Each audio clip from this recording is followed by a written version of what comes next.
Hi, everyone. Welcome back to the channel, The College Process. Once again, I'm Ed from Principia Prep, and today we're going to be going over adding colleges to the 24-25 FAFSA, as well as also reviewing the end screen and also making changes to the FAFSA form if you need to make changes to the form.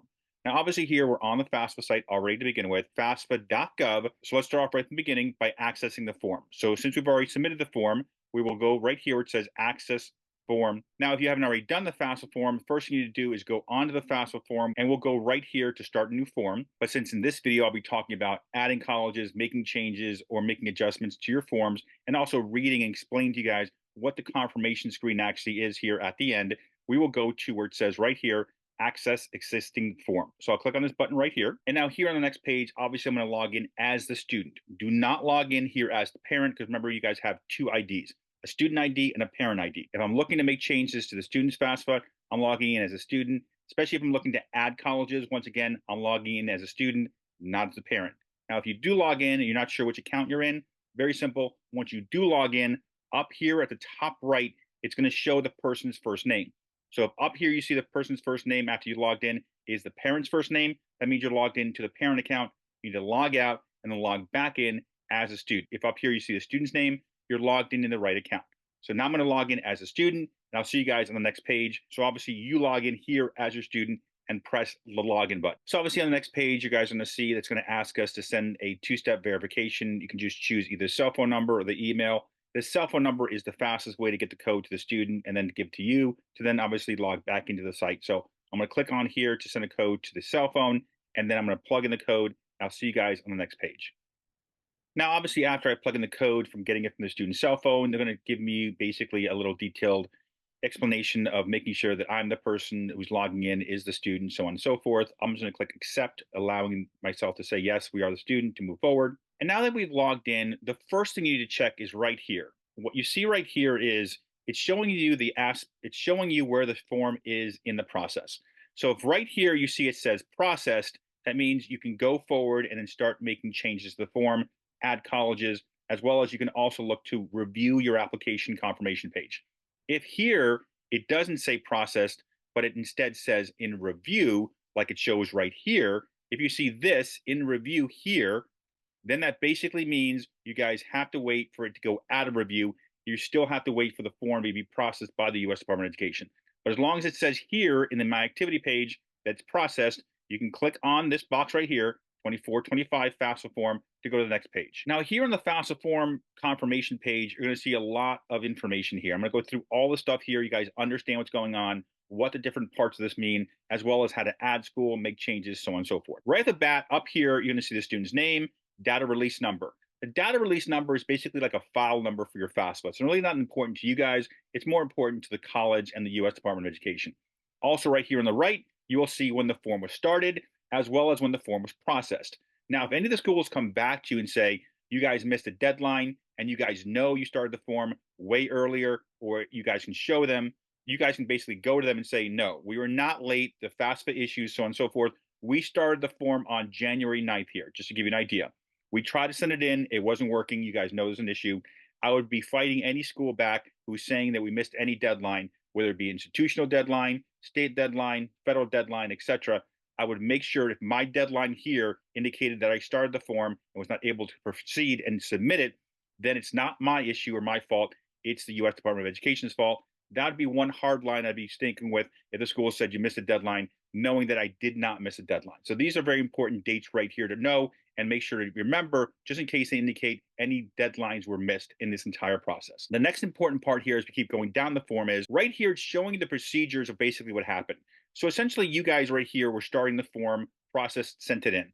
This is when right here, the March 18th date, which shows here, as well as right here, when theoretically the U.S. Department of Education was able to process your form, allowing you to be completed and then basically sitting in the queue for the colleges to come in and bring it back to them, because every school you guys put on the FAFSA is given access. It's just basically waiting there in the FAFSA, basically in the U.S. Department of Education's database. It's waiting there while the schools go in and pull the file as long as you added the colleges to your student's FAFSA. What we'll notice is here on the right-hand side, if you are a New Jersey resident or a New York resident or a resident of Pennsylvania or a resident of California and a few other states, there's 8 states out there that do require additional information provided to them besides just the FAFSA form, which means in some cases you have to do additional paperwork. What you guys will do is if you see anything here indicating applying for state aid, click on the Apply Now button. It will then take you to your state's agency to allow you to start filling out their information. So make sure now that it's all being accessed for you guys, it's all available, click on that box and start filling out your state stuff, especially if your students looking to stay in state. Now, as I'm moving down the page here, what you guys want to notice is right here, you can click on the FAFSA submission summary. This right here is essentially the FAFSA confirmation page. This right here is going to show you guys what your student aid index number is, basically what they think you can pay towards the cost of college. It will also show you here all of the information about the federal aid available to you guys, federal loans, federal grants, so on and so forth. So I'll be touching on this button in a moment. But first, I want to be a little bit further down and explain to you guys what's happening down here first. Then we're going to come back up here at this point here. First thing you guys want to notice is right here, it's going to indicate if the selection is complete. If you see selection complete, that essentially means the parent section is done. The parent fill out their section of the FAFSA as well as sign the FAFSA, so there's nothing need to be done there. If it indicates action needed here or signature missing, you must make sure to go to the top of the page here, click on the student's name at the top, log out of the student's name, and then log in as the parent. And then go in there and fix the issue, whatever that issue may be. Many of you guys having a signature issue, which means you guys have to go in there as a contributor and then sign the parent FAFSA to then connect to the student FAFSA. If you need to do that, then what will happen is this FAFSA here will be taken out of being processed and go back into in review for another week or two as they review the FAFSA and go through everything. But if this here shows, like it does here, section completed, that means there's nothing that needs to be done. Either the parent or the student sections, they're both complete, they're both finished. So let's go a little bit further down. Let's talk about the college list here. Now, next you're going to see down here is the selected colleges here where I am right here. This is showing me all the colleges that now have access to my FAFSA because I put them on the FAFSA the first time I sent it out on the student's FAFSA. So if we go through this entire list here, I can see that every school on here has access to the FAFSA now. Now, if I notice that a school is missing or I want to add colleges, very simple. What we do is we go back to the top. Now, one thing I want to mention too, before I go on and add the schools is you probably want to, at this point in time, look at the FAFSA submission summary here, or click on this button here, mainly because of the fact that once I do click on this box here and add colleges or make corrections, what will happen is the form goes into review, which means I will not have the action button anymore. I will not have the FAFSA summary page summary here anymore. And even the state form page will go away too. So if you want to make sure to do the state stuff, do it now first, because basically this will send you to another home page, as well as if you want to look at, we'll go over right now, before I go into adding colleges, I'm going to click on here to view the FAFSA submission summary. You can click here or this button here, by the way, they both go to the same place. But let me go here and click on FAFSA submission summary to show you guys what the confirmation page of the FAFSA actually means, the last page you get. The summary page, what's also known in the past as the student aid report. So I click on that. All right. And now on this page here, it's going to show me essentially a bunch of information. One of the things it's going to show me right off the bat, it's going to give me the availability to see the student if they're getting Pell Grants or not. Right here, it's going to indicate what my student's eligibility is for federal aid. It's going to show me Pell Grant eligibility, which means federal grant money I don't have to pay back. It's also going to show me here any loans available to the student based on their academic year. Freshmen going in will be offered $5,500. Sophomore students will be offered $6,500. And seniors and juniors, you guys will be getting $7,500.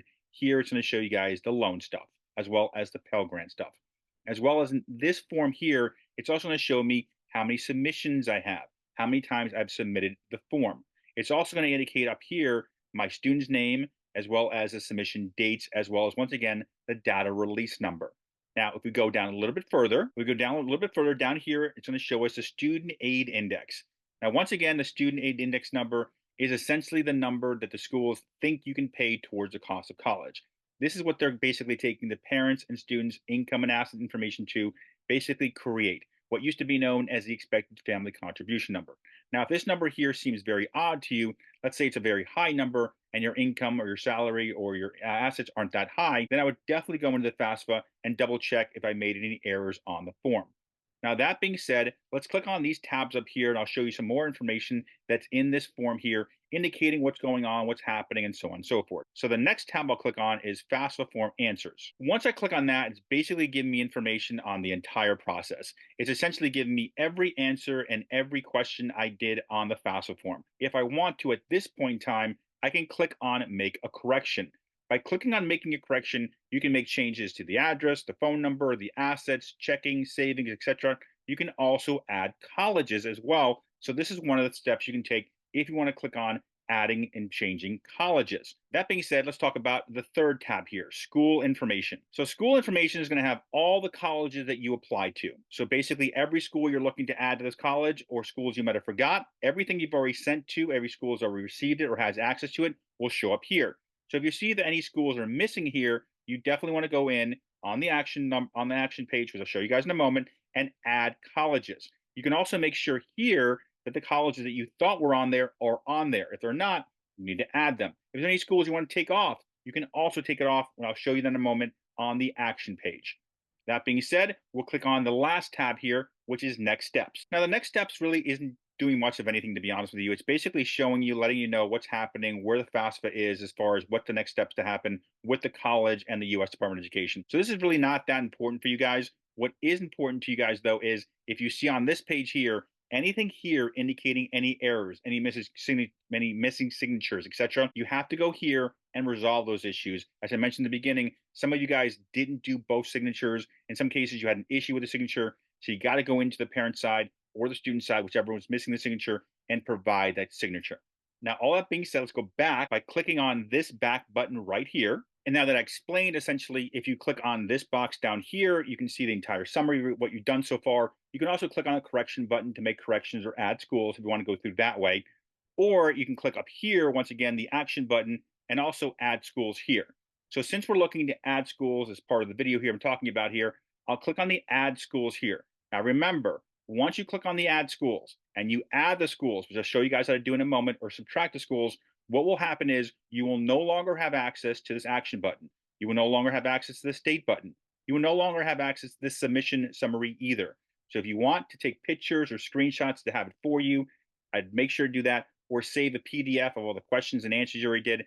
I would do that beforehand, before I clicked on the action button and added colleges or made corrections here, or on the other page I showed you guys, made corrections as well. Because once you submit it, this right here process changes to in review, and you have limited access to everything until it goes through the review again, which takes about a week to go through. Other than that, let's click on the box here. Let's click on add colleges, and let me start showing you guys how to add colleges to the form. Now, what we'll do here is when we get to the next page, it's going to tell us we're now in the phase of making corrections to the FAFSA. So we'll click on add or remove schools. So I'm going to click on continue to then go on to the next page to add the colleges. Now on the next page here, it's going to show me once again an outline of every school I've already added. So I can go all the way to the bottom. I can see all the schools I've already added, and I can go down here where it says search and select more schools. And then when I click on that, the next box is going to show me the chance to basically add more colleges. Now adding colleges is the same way as you did it when you first filled out the FAFSA. You can either look them up by state, or you can look them up by code. So let's just say, as an example, I want to add UConn to the school list. So I'm going to type in Connecticut. I see Connecticut pops up here, and I'll just type in the school's name down here. I'll type in University of Connecticut. As you can see down here, the school already pops up for me here. So I'll click on that one here, and it then shows me the school code. If I want to write this down or have it for my notes later on, I'll click on select, which allows that school now to be added. Now, if I want to add more schools, I can keep adding schools throughout the entire process. So right now what I'm going to do is I'm going to add more schools to the list, basically every school I want to have for the student, and I'm going to move on to the next page by clicking continue. And you here can, if you want, you can pause the video if you're adding schools, so that way you can make sure all your schools are added and then go forward from there. Now, what you'll also notice here is if you want to, I can take off the school's name down here, erase it, and keep adding schools from Connecticut specifically. So I can type in Sacred Heart. I can type in Quinnipiac. I can type in any school, and then just keep adding the schools in. And it'll keep adding to the schools list on the FAFSA. So I have 11 out of 20 schools added, so I have 9 spots left. So you guys can keep adding your schools, and then click the continue button. If you want to pause now and add your schools, click the pause button now, And I'll see you guys in a moment. I'm going to click continue and go on to the next page. And now on the next page, you can then once again look to your summary. Make sure you have all the schools. So then double check your list to make sure you're not missing anyone. Because once again, once you submit this, the FAFSA form goes back into review, which basically means I can't add more schools until it's out of review. I can't make any changes, any corrections, so on and so forth. So you want to make sure at this point that the entire list is there. There's nothing else you need to change or nothing else you need to add, to put it that way. So I can click on the first page, I can click on the second page, and I see, okay, all the schools are here that I need. So I'll click on the continue button, 2 pages left. So I'll click on the continue button here to then go on to the signature page. And here at the signature page, I'm gonna go all the way at the bottom and then click on the student's name on the left. So now I'll click on the box right here, indicating that I am agreeing with the terms. I understand everything going on. I want to send the form out. I'll click on the box here, and then I'll press the sign and submit button. Now, what you guys will notice here is on the FAFSA confirmation screen of being the second submission, what I'm going to see now again is once again the completion date, which is the date I submitted this second FAFSA. I'll also see the data release number as well as my student aid index number, indicating how much they think I can afford to pay towards the cost of college for one college student. In addition to that, it's going to show me down here if I'm eligible for any federal assistance on the free side, specifically Pell Grants. So if it's showing down here Pell Grant eligibility, that means this is how much you guys are getting from the federal government. Doesn't mean that's all you're getting. It's just a starting point of what you're getting. Because once again, financial aid has 3 components. You have federal aid, you have state aid, and institutional aid. So 3 people can give you financial aid assistance. And that's pretty much it, guys. If you guys have any questions, have any concerns, on the screen is my contact information. I have been helping a lot of parents out with errors and issues and filling out the forms. Or if you just have general questions or you need financial aid assistance or loan help, whatever it may be, feel free to reach out to me. That's my cell phone number on the screen. The easiest way to reach me is text message. I do sit down with parents through Zoom and do one-on-one consultations if you guys need help. And once again, text message is the fastest way to reach me. Second fastest way to reach me is my email, which is also on the screen as well. Other than that, thank you guys for watching today's video. If you guys have comments or questions, please leave them down below. Likes as well also helps our channel. And if you wouldn't mind subscribing, I do put a lot of videos out there for you guys, allowing you guys to know what's going on in the world of college financial aid and admissions. Other than that, thank you for watching today's video. Once again, my name is Ed from Principia Prep.